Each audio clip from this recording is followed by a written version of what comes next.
Marwari media आप देख रहे हैं। आज है 28 अप्रैल 2026 मंगलवार का दिन, हिंदू तिथि बैसाख माह की द्वादशी। नजर डालेंगे आज की बड़ी खबरों पर। शुरुआत करते हैं दुनिया की बड़ी खबर के साथ। बहुत बड़ी खबर, मिडिल ईस्ट में चल रहे युद्ध को खत्म करने के लिए ईरान और अमेरिका के बीच बातचीत में अभी तक कोई ठोस सहमति नहीं बन पाई है। इसी बीच ईरान के एक नेता ने पाकिस्तान की भूमिका पर सवाल उठाए हैं। ईरान का कहना है कि पाकिस्तान दोस्त जरूर है, लेकिन यह बातचीत के लिए बीच का सही पक्ष नहीं बन सकता। ईरान के नेताओं का मानना है पाकिस्तान अक्सर डोनाल्ड ट्रंप और अमेरिका के हितों को ध्यान में रखता है और उसके खिलाफ कुछ नहीं बोल पाता, इसीलिए पाकिस्तान को निष्पक्ष नहीं माना जाता। उनका यह बयान ऐसे समय पर आया है जब ईरान के विदेश मंत्री अब्बास अरागची ने 24 घंटे में 2 बार पाकिस्तान की यात्रा की है। बड़ी खबर यह भी देखिए, अमेरिका के राष्ट्रपति डोनाल्ड ट्रंप ने रविवार को ईरान को चेतावनी दी है। उन्होंने कहा है कि उसके पास युद्ध खत्म करने के लिए सीज फायर पर सहमत होने के लिए सिर्फ 2 दिन है, नहीं तो उसकी तेल पाइपलाइन में ब्लास्ट हो जाएगा। आगे बढ़ेंगे, देश की एक और बहुत बड़ी खबर। राज्यसभा के सभापति सीपी राधाकृष्णन ने सोमवार को आम आदमी पार्टी के 7 बागी सांसदों के भाजपा में विलय को मंजूरी दे दी है। इस फैसले के बाद राज्यसभा में आप की संख्या घटकर 3 रह गई है, जबकि बीजेपी सांसदों की संख्या 106 से बढ़कर 113 हो गई है। बहरहाल आगे बढ़ना होगा। राजस्थान से बहुत बड़ी खबर, बीजेपी के राष्ट्रीय अध्यक्ष बनने के बाद नितिन नवीन कल राजस्थान के दौरे पर आए। नितिन नवीन का एयरपोर्ट से प्रदेश बीजेपी ऑफिस तक करीब 12 किलोमीटर तक रोड शो निकाला गया। इससे पहले नितिन नवीन कल सुबह जयपुर एयरपोर्ट पहुंचे थे, जहां से हेलीकॉप्टर के जरिए टोंक रवाना हुए थे। नितिन नवीन ने टोंक में बीजेपी के नवनिर्मित जिला ऑफिस का उद्घाटन किया। इसके साथ ही बूंदी, प्रतापगढ़, बाड़मेर, चूरू, डूंगरपुर और पाली जिला ऑफिस का वर्चुअल उद्घाटन और जालोर ऑफिस का भी वर्चुअल शिलान्यास किया।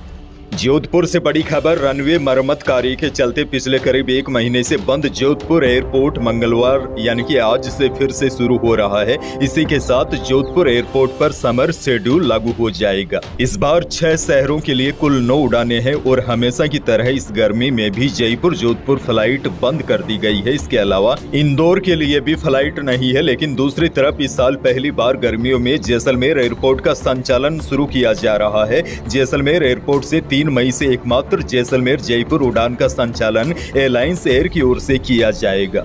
आगे बढ़ेंगे, प्रदेश की सियासत से जुड़ी बहुत बड़ी खबर। पूर्व सीएम अशोक गहलोत ने कहा है कि सचिन पायलट की दोनों टांगे कांग्रेस में है और कांग्रेस में ही रहेगी। अब जो पहले गुमराह करके हमारे लोगों को मानेसर ले गए थे, उनके मन की मन में ही रह जाएगी। सचिन पायलट को अनुभव हो गया है कि इस प्रकार की गलती करने का क्या अंजाम होता है। जानकारों की माने तो अशोक गहलोत कहीं न कहीं एक बार फिर सचिन पायलट को पीछे धकेलने की कोशिश कर रहे हैं, इसीलिए वह बार बार बगावत वाली घटना को याद दिला रहे हैं। गहलोत पायलट की तारीफ भी कर रहे हैं और पिछले दिनों की याद भी दिला रहे हैं। उन्होंने आगे कहा कि अब वो संभल चुके हैं। गहलोत बोले, अब पायलट हमें छोड़कर कभी नहीं जाएंगे, हमारी पार्टी पूरी एकजुट है। बांसवाड़ा से बहुत बड़ी खबर, बांसवाड़ा जिले के टमाटिया गांव में रविवार रात को हुए भयानक बवाल के बाद कल भी तनाव रहा। ग्रामीण सोमवार सुबह ही मोटा गांव थाने में पहुंचने लगे। इसको देखते हुए बांसवाड़ा शहर से रिजर्व फोर्स मंगवानी पड़ी। वारदात वाली जगह 4 थानों की पुलिस तैनात की गई। बाहर से आने वाले लोगों को गाँव में आने से रोक दिया गया है। पुलिस ने मामला दर्ज कर 3 लोगों को हिरासत में भी लिया है। दरअसल रविवार रात टामटिया गांव में प्रेम प्रसंग के विवाद में एक युवक की कुछ लोगों ने हत्या कर दी थी। वारदात से गुस्साए युवक के परिजनों व ग्रामीणों ने दूसरे पक्ष के लोगों पर हमला कर दिया। 30 से ज्यादा घरों में आग लगा दी गई। भयंकर बवाल हुआ, पथराव भी हुआ। इसी को देखते हुए वहां पर 4 थानों की पुलिस गाँव में लगाई गई है। पुलिस अलर्ट मोड पर है। आगे बढ़ना होगा, 12 से बड़ी खबर, गिलास व्यापारी के अपहरण के मामले में पूर्व सीएम वसुंधरा राजे ने प्रशासन को फटकार लगाई है। उन्होंने पुलिस एसपी से बात कर कार्रवाई करने के निर्देश दिए हैं। पूर्व मुख्यमंत्री ने इस मामले में चिंता जाहिर करते हुए पुलिस प्रशासन को चेताया है। दरअसल पूरा प्रकरण शहर के गिलास व्यापारी सतीश गौड़ के अपहरण से जुड़ा है। व्यापारी को अगवा कर फिरौती की डिमांड की गई थी। इस मामले ने कानून व्यवस्था पर भी एक बार फिर गंभीर सवाल खड़े कर दिए हैं। एक और बहुत बड़ी खबर, राजस्थान हाईकोर्ट ने जैसलमेर के फतेहगढ़ क्षेत्र में बैया गांव में 2587 बीघा जमीन पर पेड़ों की कटाई पर अंतरिम रोक लगा दी है। यह जमीन सौर ऊर्जा प्रोजेक्ट के लिए आवंटित की गई थी। इस मामले को लेकर न्यायमूर्ति डॉक्टर पुष्पेंद्र सिंह भाटी और न्यायमूर्ति संदीप साहे की खंडपीठ ने मुकुंद सिंह भाटी और जनहित याचिका पर सुनवाई करते हुए विशेषज्ञ कमेटी गठित की है और उनको जिम्मेदारी सौंपी है। कमेटी 20 मई 2026 तक रिपोर्ट देगी, तब तक एक भी पेड़ नहीं काटा जाएगा। हालांकि सरकार और निजी कंपनी की ओर से मामले में अपना पक्ष भी रखा गया है। राज्य सरकार ने कोर्ट में कहा है कि खसरा नंबर 336 की जमीन वर्तमान राजस्व रिकॉर्ड में ओरन श्रेणी में दर्ज नहीं है। अच्छा, बड़ी और काम की खबर यह भी देखिए, 2030 तक राजस्थान पावर एक्सपोर्ट करने वाला राज्य बन सकता है।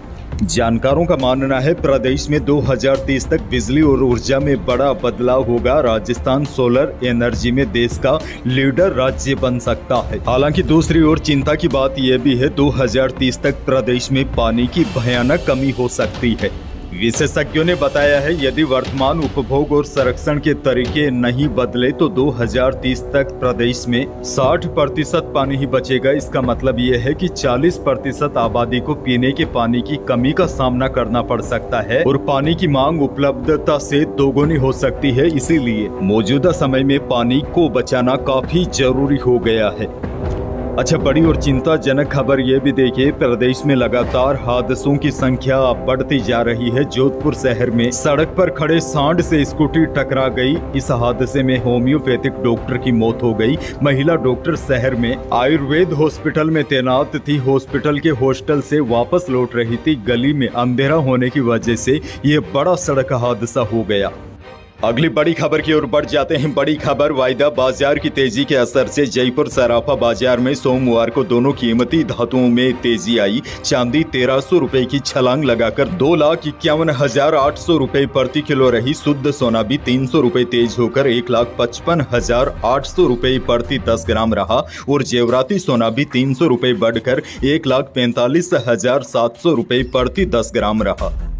अनाज मंडी के भाव की बात की जाए तो बीकानेर की अनाज मंडी में सरसों का भाव रहा 5700 से लेकर 6300 रुपए। पीली सरसों बिकी अधिकतम 7200 रुपए। गंवार का भाव रहा अधिकतम 5360 रुपए। इसबगोल का भाव रहा 9500 से अधिकतम 13200 रुपए। जीरा बीका बीकानेर में अधिकतम 18500 रुपए और जोधपुर मंडी में जीरे का भाव रहा न्यूनतम 17000, अधिकतम 20500। इसबगोल का भाव रहा 10000 रुपए से अधिकतम 14,000 रुपए।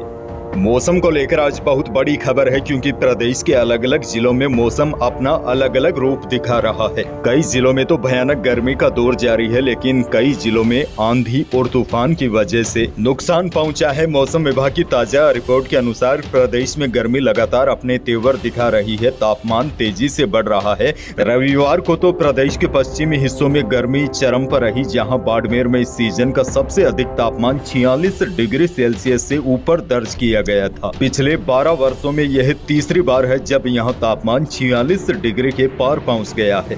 बड़ी अपडेट ये भी देखिए, नागौर जिले में हीटवेव की चेतावनी के बाद 12वीं तक के स्कूलों का समय सुबह 7:30 बजे से दोपहर 12 बजे तक कर दिया है। यह नया समय आज 28 अप्रैल से लागू होगा। वैसे देखा जाए तो प्रदेश के कई इलाकों में कल दोपहर के बाद अचानक मौसम पलटा, धूल भरी आंधी चली। इसके बाद बारिश के साथ कुछ स्थानों पर ओले भी गिरे और आज भी हीटवेव का असर रहने और तापमान सामान्य से अधिक रहने की आशंका है। हालांकि दोपहर के बाद राज्य के कई भागों में मौसम में बदलाव होने की संभावना है, जिसकी वजह से प्रदेश के कुछ इलाकों में हीटवेव से राहत रह सकती है। 28 से 30 अप्रैल तक पश्चिमी विक्षोभ के चलते प्रदेश के कई इलाकों में आंधी बारिश के साथ ओले गिरने की भी संभावना है। अंत में एक और बड़ी और काम की जानकारी आपको दे दूं, भारत और न्यूजीलैंड के बीच 27 अप्रैल को फ्री ट्रेड एग्रीमेंट साइन हो गया है। अब देखिए, इससे आम लोगों को फायदा ये होगा, जैसे भारत से न्यूजीलैंड भेजे जाने वाले लेदर प्रोडक्ट, टेक्सटाइल, प्लास्टिक और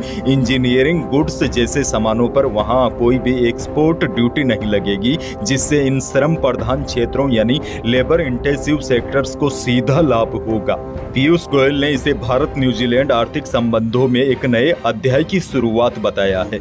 इससे किसानों को भी बड़ा फायदा होगा। यह समझौता कृषि उत्पादकता कनाडा ने कोल्ड चेन विकसित करने और भारतीय उत्पादों को न्यूजीलैंड के बाजार तक आसानी से पहुंचाने के लिए काफी महत्वपूर्ण कदम माना जा रहा है। यही थी प्रदेश और देश की आज की बड़ी और महत्वपूर्ण खबरें। वीडियो को लाइक करना बिल्कुल न भूलिए। चैनल पर नए हैं तो सब्सक्राइब जरूर कीजिए ताकि आप अपडेट रहे बड़ी और काम की खबरों से। धन्यवाद।